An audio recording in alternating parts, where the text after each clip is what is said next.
नमस्कार, आप देख रहे वीके न्यूज। मैं हूं सुनील राउत। संसद के ऊपरी सदन यानी कि राज्यसभा में खाली हो रही 55 सीटों पर सबकी निगाह है। 26 मार्च को इन सीटों पर चुनाव होने हैं, जिसके लिए अधिसूचना जारी हो चुकी है। नतीजे भी 26 मार्च शाम को ही आ जाएंगे। इसके बाद जून में 5 सीटें, जुलाई में 1 सीट और नवंबर में 11 सीटें खाली होंगी।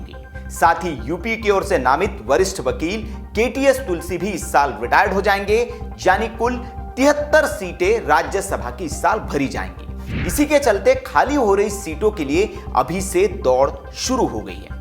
जिन 55 सीटों के लिए अभी चुनाव होने हैं, उनमें से 4 पहले से खाली चल रही है, जिनमें गृह मंत्री अमित शाह और अरुण जेटली की सीटें भी शामिल हैं, जबकि 51 सदस्य रिटायर्ड होने वाले हैं। अप्रैल में खाली होने वाली 55 सीटों में सबसे ज्यादा 7 सीटें महाराष्ट्र से खाली होगी।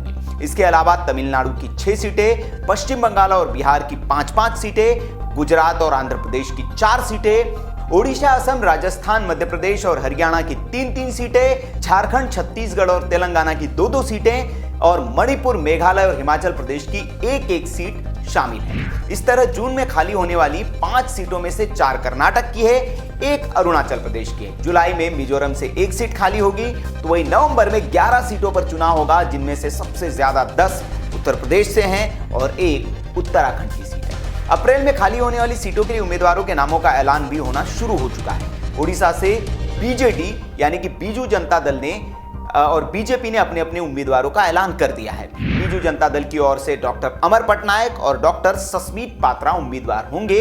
साथ ही बीजेडी बीजेपी के उम्मीदवार अश्विनी वैष्णव का भी समर्थन करेगी। मतलब इन तीनों उम्मीदवारों का जीतना वहां से तय है। तो वही पश्चिम बंगाल से ममता बनर्जी ने भी अपने 4 उम्मीदवारों का ऐलान कर दिया है। बंगाल से तृणमूल कांग्रेस की ओर से अर्पिता घोष, मौसम नूर, दिनेश त्रिवेदी और सुब्रतो बख्शी उम्मीदवार होंगे, जिनका चुना जाना भी तय है। यहां से 5वीं सीट पर वामपंथी दलों या टीएमसी में से किसी एक के खाते में ये सीट जा सकती है। अगर कांग्रेस टीएमसी का समर्थन कर दे तो इसे टीएमसी जीत सकती है, या फिर वाम दलों का कांग्रेस समर्थन करे तो इसे वाम दल जीत सकते हैं। संविधान के अनुच्छेद के 80 के मुताबिक राज्यसभा में सदस्यों की जो अधिकतम संख्या है वो 250 निर्धारित किया गया है। इनमें से 12 जो है वो राष्ट्रपति मनोनीत करते हैं और 238 पर चुनाव का प्रावधान है, जिसे संघ और राज्य के प्रतिनिधि चुनते हैं। संविधान की अनुसूची 4 के मुताबिक सदस्यों का चयन राज्य और केंद्र शासित प्रदेशों की आबादी के आधार पर होता है। इस तरह राज्यसभा के सदस्यों की कुल संख्या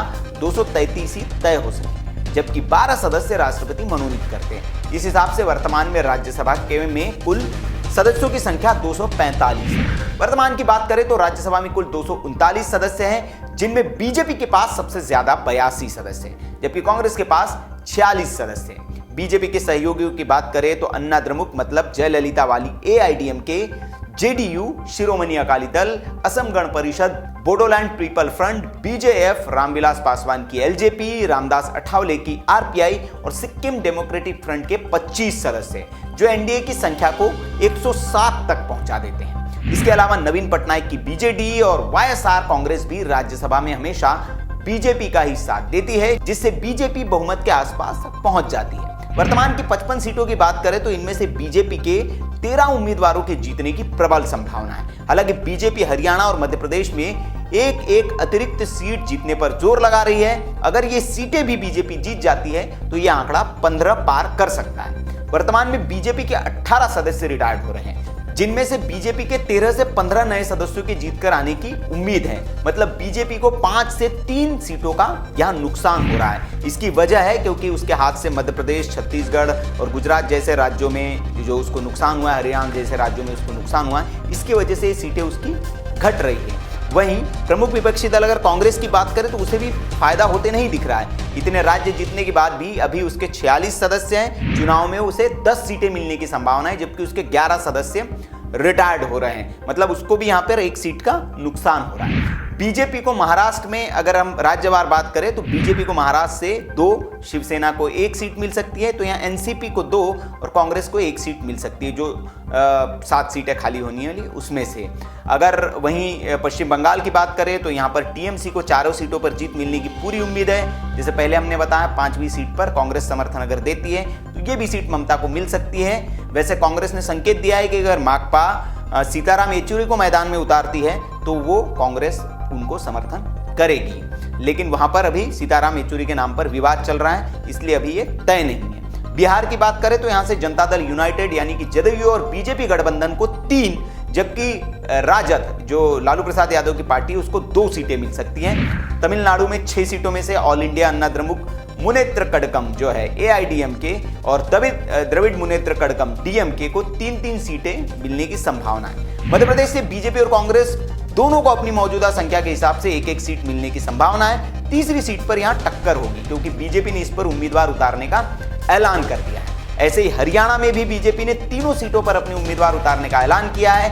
यहां से शैलजा कुमारी जो है कांग्रेस की नेता वो रिटायर्ड हो रही है और उसी को फिर से दावेदार माना जा रहा है, लेकिन यहां बीजेपी पेंच फंसाते हुए दिख रही है। यहां पर विधानसभा में 90 सीटें हैं और जिसमें से 1 सीट को जीतने के लिए 30 कम से कम विधायकों की जरूरत होती है। अगर हम कांग्रेस के पास देखें तो इस वक्त 31 विधायक है जिससे इस सीट को आसानी से जीत सकती है। लेकिन कांग्रेस का चूंकि एक विधायक जो है वो बीमार चल रहा है और बताया जा रहा है कि वही बलराज कुंडू जो है निर्दलीय विधायक, उसका भी साथ यहां पर कांग्रेस को है। लेकिन फिर भी इसके बावजूद बीजेपी जो है कॉन्फिडेंट दिख रही है और वो तीसरा उम्मीदवार इस सीट पर अपना उतार रही है। इसका मतलब बीजेपी के पास कोई प्लान है और वो इसको जीतने की कोई योजना बना रही है। आपको याद होगा कि पिछली बार जो चुनाव हुआ था राज्यसभा का हरियाणा में, बड़ा दिलचस्प चुनाव हुआ था।